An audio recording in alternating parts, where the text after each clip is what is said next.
Unsa man ang unahon, bayaran ang utang or magtigom? Nindot kay na siya nga pangutana, no? And as a financial educator, mao gyud ay kasagaran masugatan ako nga question.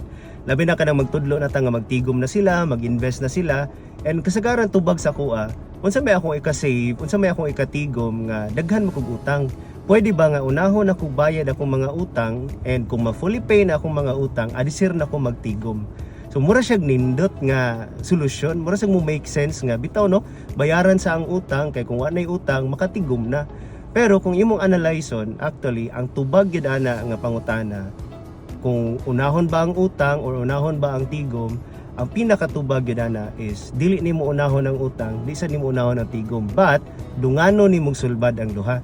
Kay kung imong hunahunaon, dis aman nagsugod ang utang, nganong nakautang man ta? Ang tubag sa dana is tungod wala tay tigom, di ba? So of course, no, limited atong income, sometimes gastador pa ta, wala ta nagtigom, and then tungod kay wala tay tigom, unya na ay mga nisud nga mga emergency sa atong kinabuhi. Labi na ang pinakadako nga emergency nga masud sa atong kinabuhi kay naay nasakit sa pamilya. And mao nay pinakagasto kayo nga emergency. So kung wala tay tigom, mo nang ang tendency makapangutang gyud ta. So mo nay usa nga rason nganong makapangutang ta kay wa matay tigom. So nay emergency nakapangutang ta.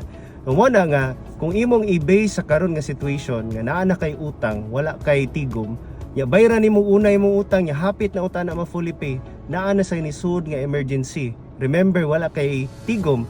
So ang mahitabo mangutang na sad ka. So in other words, ang utang magbalik-balik ra gyud na hangtod dili ka magsugod og tigom. So ang pangutana na pod karon, unsao man ako pagbayad sa akong utang nga limited akong income, wa pa man ko'y tigom, or unsao man ako pagtigom nga daghan pa man kog utang nga limited akong income. So nindot na nga question ug ato nang ipadayon sa sunod nato nga mga video. So follow for more.